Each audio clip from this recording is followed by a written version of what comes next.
Hi, it's Laura. How you guys doing? I have an important video to get out today. Um, I was doing a video when I was out hiking the other day, and there was a lot of wind, and you couldn't really hear what I was saying.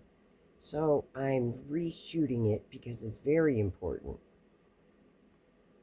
Um, First, I want to say if anyone wants to copy any part of this video and get it out, if you have a platform where you can get it seen by more people, that would be really good because I'm sure that it could help a lot of people. Um,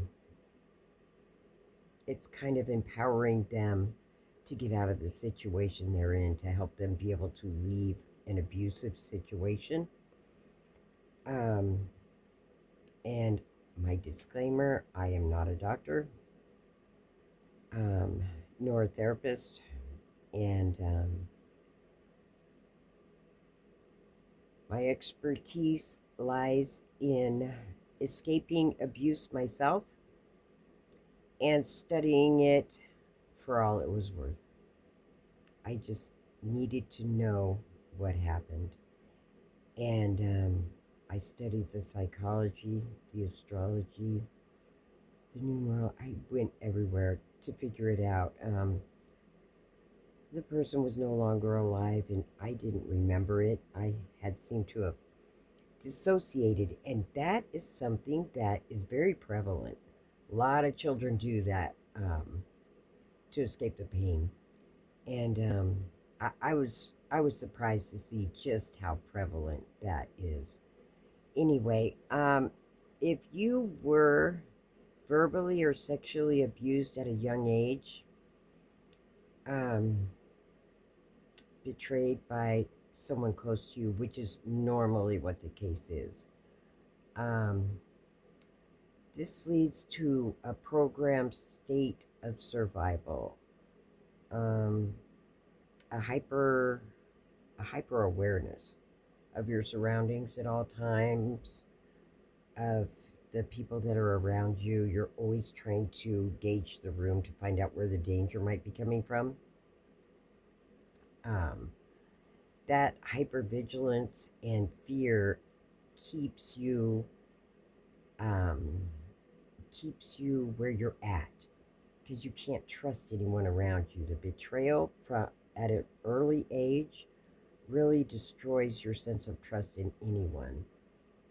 I do remember that, and that keeps you in isolation. So you really do want to be aware of just how that kind of snowballs, and you tend, and this is a proven fact. People tend to go in intimate partners and any type of other relationships outside the family. They tend to be attracted towards um, the same type of person that their primary caregiver was. So if your primary caregiver was abusive or narcissistic or psychotic or alcoholic or drug abused, um, which means they probably had trauma done to them at an early age or at some age at least, um, you can see how this is a cycle and it repeats throughout generations.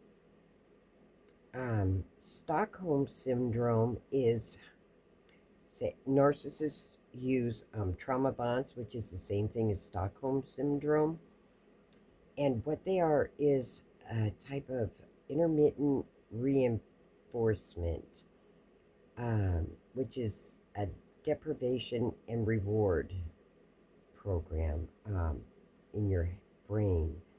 The deprivation and the fear keep you constantly getting adrenaline and cortisol, heavy dumps to your amygdala, and that causes short term memory loss. I had that so bad.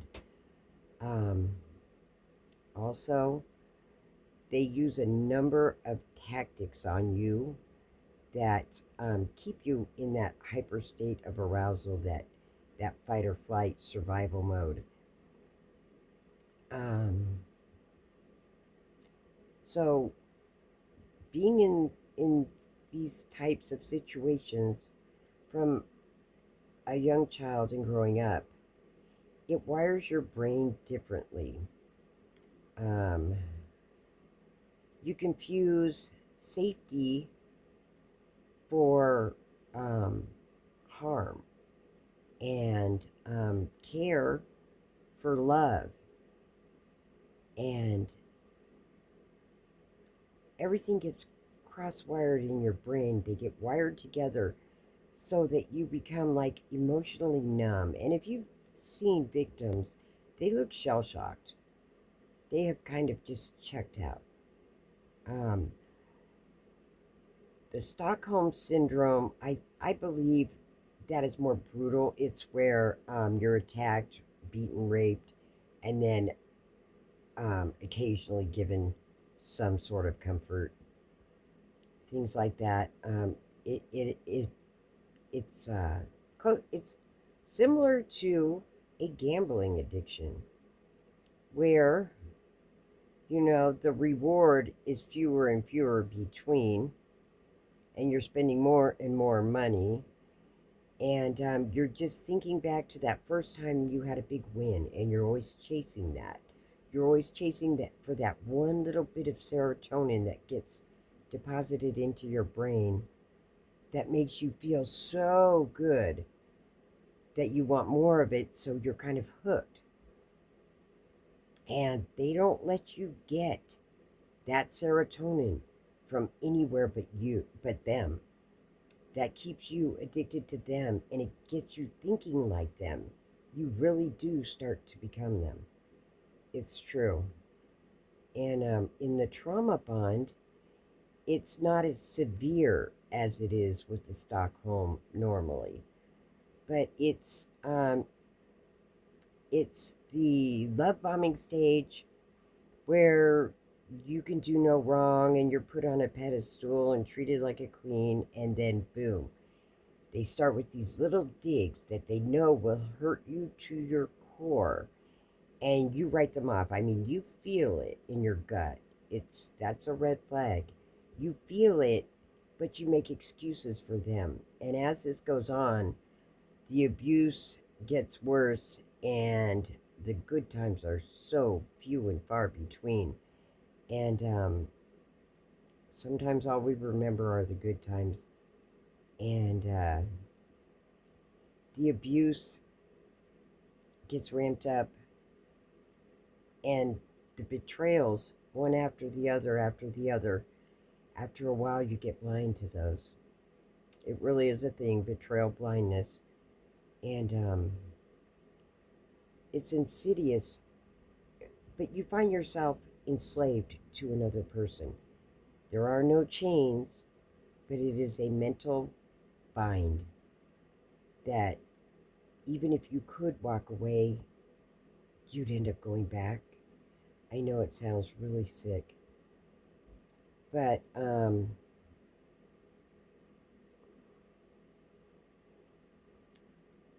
there are ways to get out, and that is through meditation. Now, all this was done to me, and this is how I escaped. And there are a lot of us out here who have been through this. And the thing about it is, the hyper state of arousal gives you a gift, and it's your gift of intuition, and it is heightened also. It is severely heightened, which means if you can calm your mind, calm your breathing, don't let any more chemical dumps go to your brain, or try to keep it to as minimum as you can. Do breathing exercises. Just when you meditate, clear your mind, and keep clearing your mind every time a thought comes up. And if you have problems doing that, disconnect your eyes from your brain. RJ Spina came up with that one, and it's a lifesaver. That's what saved me. Really, it did. If you practice it, when you disconnect your eyes from your brain, your mind goes blank, just a complete blank. And if you just keep doing that, you'll find that you can relax your mind. All of this is very important.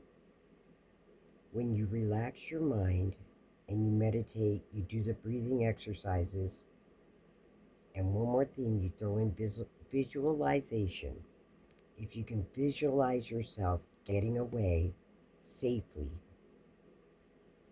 and getting help, I'm not offering you false hope. If you're imprisoned by one of these narcissists or psychopaths, I'm telling you it can be done. This is how I did it. When you meditate, it clears your mind, and then you see, what I want to tell you is you're not alone. You have guides with you that want to help you. But this being a free will planet, they need your permission, or they need you to ask them for help. And it's simple. You say, if I have guides, if you want to help me, give me a sign. And then you ask them for that sign. I was in the middle of the desert, and my friend asked for pink flamingos.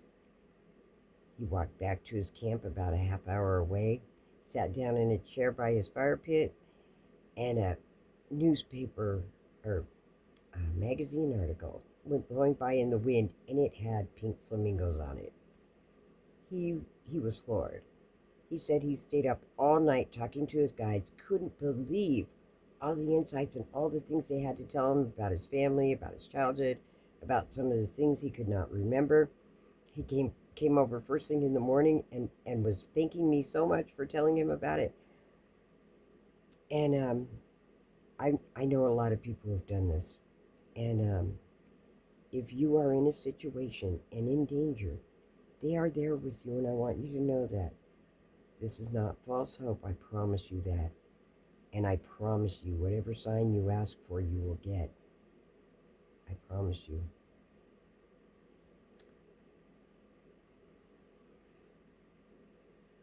These are the things that heighten your intuition. It becomes stronger and stronger. You hear it louder and louder.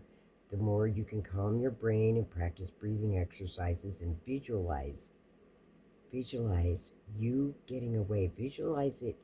It's like, and this is all proven facts, if you're practicing in your mind shooting a basket into a basketball hoop over and over, when you go out onto that floor, even if you've never done it before, the odds are good that you will make the shot, depending on how many times you have visually made it in your mind.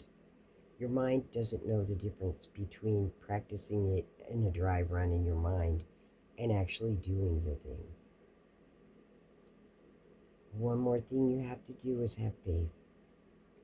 You don't have to have faith in God. I'm not saying that necessarily. Although if you love God, then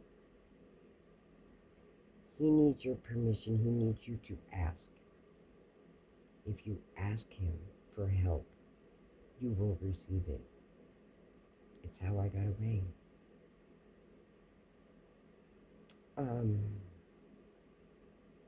These are steps that if you take them, you will get away.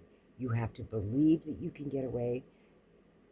And believe me, once your guides start talking to you, you will know without a doubt that it's going to happen for you. I promise. I would not steer you wrong. Free will is a big thing, and you need to ask. If you only have faith in yourself, if you don't trust anybody or anything, and that's where I was for a long time. But then it came down to life or death. It's either I gotta trust or I'm not gonna make it.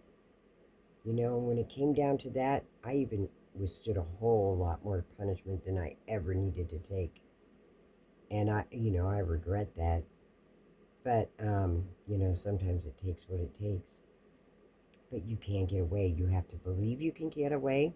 You have to ask for help from your guides or God or whoever you choose to ask.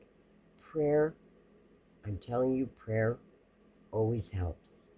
No matter what, prayer always helps. It doesn't matter who you pray to. Pray to yourself. Tell yourself you know you can do it. Tell yourself you know you're strong enough. But you will get that sign if you ask for it. Let's see.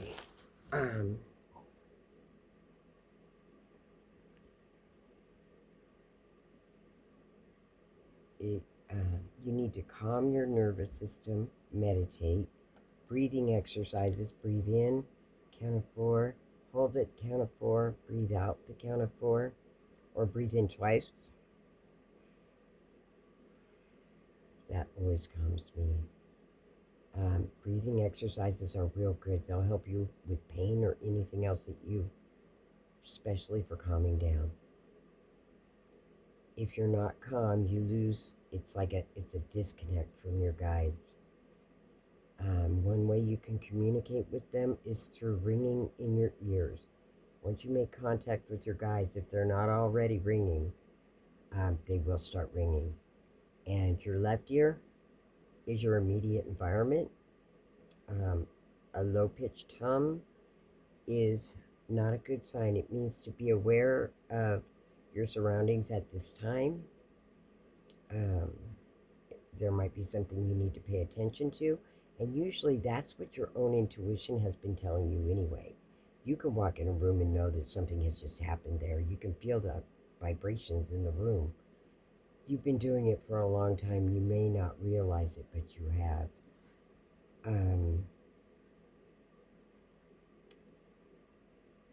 Faith that you can get away, faith that you do have guides, and that will come to you as soon as you ask for the sign. It's whatever you want to ask them for. They will get a sign to you, and you will realize that you are not alone, because there's no other way you could have gotten that sign. It's between you and your guide. No one else would know. So you will be convinced, and once you start receiving information from them, there's certain things that they cannot do for you, but they can guide you. They can tell you when to turn left, when to turn right. You come to a corner, you look left, you look right, you get a flutter in your tummy, or you get a high-pitched ringing in your right ear. That means go the direction you're going. If you look to the right and you think about it, if you get the high-pitched ring in your right ear, that means do it. Take a right. Low-pitched, left ear, it's not good.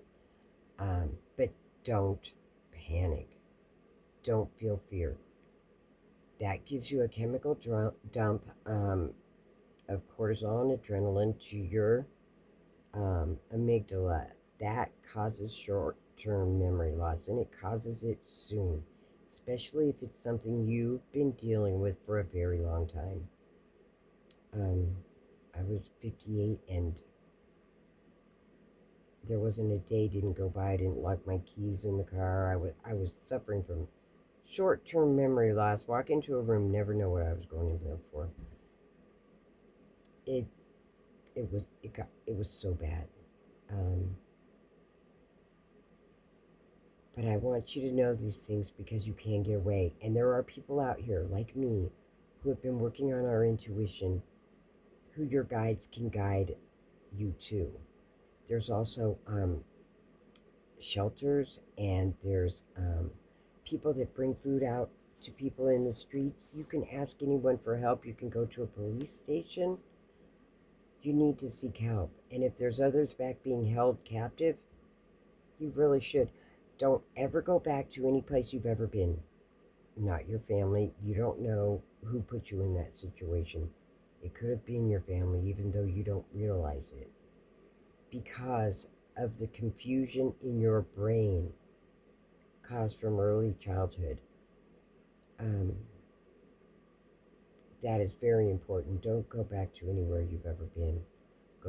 Go a different route. Don't take a phone. Don't take a car, because most likely all narcissists. I couldn't believe how many were bugging my phone when I left, and my car. So that's something you don't want to do. You don't want to take a phone or a car. You want to take a bus if you're going to go anything. You just need to get as far as you can, as fast as you can, and know that you are being protected, that you are being guided.